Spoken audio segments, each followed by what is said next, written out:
নারায়ণগঞ্জের সিদ্ধিরগঞ্জে সাজ্জাদ হোসেন নামে এক যুবককে পিটিয়ে হত্যা করেছে দুর্বৃত্তরা। ঘটনার সঙ্গে জড়িত সন্দেহে 10 জনকে জিজ্ঞাসাবাদের জন্য আটক করা হয়েছে। বিস্তারিত থাকছে SH মুন্না খানের প্রতিবেদনে। নারায়ণগঞ্জের সিদ্ধিরগঞ্জের আইলপাড়া এলাকায় রবিবার সকালে সাজ্জাদ হোসেন নামের এক যুবককে পিটিয়ে হত্যা করা হয়। নিহত সাজ্জাদ আদমজীনগর নয়াপাড়া এলাকার কামাল হোসেনের ছেলে। পুলিশের তথ্য অনুযায়ী ঘটনার সঙ্গে জড়িত সন্দেহে 10 জনকে জিজ্ঞাসাবাদের জন্য আটক করা হয়েছে। আটককৃতদের নিয়ে স্থানীয়রা হামলা চালালে এলাকায় উত্তেজনা ছড়িয়ে পড়ে। পরে অতিরিক্ত পুলিশ এসে পরিস্থিতি নিয়ন্ত্রণে আনে। সিদ্ধিরগঞ্জ থানার ভারপ্রাপ্ত কর্মকর্তা শাহিনুর আলম জানান, আটককৃতদের জিজ্ঞাসাবাদে চলছে এবং মামলার দায়ের প্রক্রিয়া চলছে। নিহতের লাশ ময়নাতদন্তের জন্য নারায়ণগঞ্জ জেনারেল হাসপাতাল মর্গে পাঠানো হয়েছে। স্থানীয় পুলিশ ও প্রশাসন নিশ্চিত করেছে ঘটনার পর এলাকায় নিরাপত্তা বাড়ানো হয়েছে এবং তদন্ত অব্যাহত রয়েছে। এই সিদ্ধিরগঞ্জ থানার গোদনাইল এলাকায় ক্রাউন সিমেন্টের রেডিমিক্সে যে এখানে ফ্যাক্টরি আছে, এখানে আমরা একটা হৃদয় বিদারক ঘটনা তদন্তের জন্য এসেছি। এখানে গতকালকে রাত্রে আনুমানিক 3টার সময় এখানে লোকাল সাজ্জাদ নামে 24 বছরের এক ছেলে, ও হচ্ছে এখানে যে ক্রাউন সিমেন্টের গাড়িতে ঢিল মারার কারণে গ্লাস ভেঙে যায়। গ্লাস ভেঙে যাওয়ার পরে ক্রাউন সিমেন্টের এখানে যারা ড্রাইভার সহ হেল্পার এবং রাত্রিকালীন শিফটে যারা ডিউটি করে তাকে এখানে ধরে নিয়ে আসে। ধরে নিয়ে আসার পরে আমরা প্রাথমিকভাবে জেনেছি যে তাকে এখানে বিভিন্নভাবে শারীরিক মানসিক টর্চার করার ফলে একটা সময় সে মারা যায়।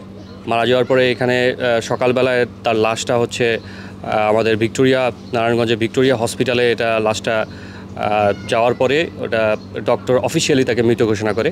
তো পরবর্তীতে আমরা তদন্ত করে এখানে ক্রাউন সিমেন্টের রেডিমিক্সের যে প্ল্যান্ট আছে, এখানে আমরা এসে তদন্ত করে এর সাথে প্রাথমিকভাবে সম্পৃক্ত 10 জনের মতো আমরা পুলিশ আটক করে আমরা হচ্ছে সিদ্ধিরগঞ্জ থানায় নিয়ে গিয়েছি। তাদেরকে আমরা জিজ্ঞাসাবাদ করব এবং এই ঘটনার যে প্রবাহ আমরা আপাতদৃষ্টিতে যা শুনেছি এর বিস্তারিত জানব এবং এখানে যে কি কারণে কি বিষয় কিভাবে তাকে হত্যা করা হয়েছে এই বিষয়টা আমরা সঠিকভাবে একদম তদন্ত করে বের করব।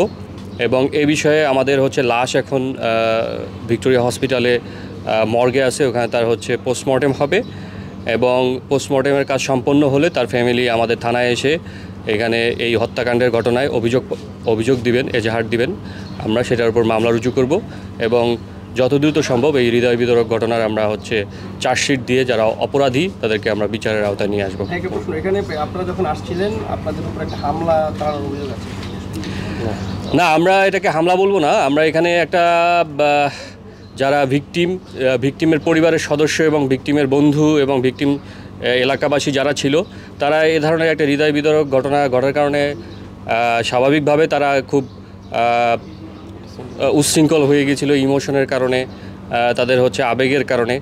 তো সেটা আমরা তাদের সাথে কথোপকথনে আমরা আলোচনায় এটা আমরা যতটুকু পারি নিরসন করার চেষ্টা করেছি, তাদেরকে শান্ত করার চেষ্টা করেছি। তারপরও কিছু ভাঙচুরের ঘটনা ঘটেছে যেটা অনাভিপ্রেত এবং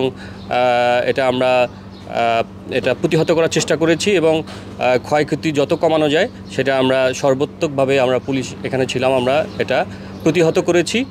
যেটুকু ড্যামেজ হয়েছে আশা করি এটা খুব বেশি বড় অঙ্কের কোনো ড্যামেজ না।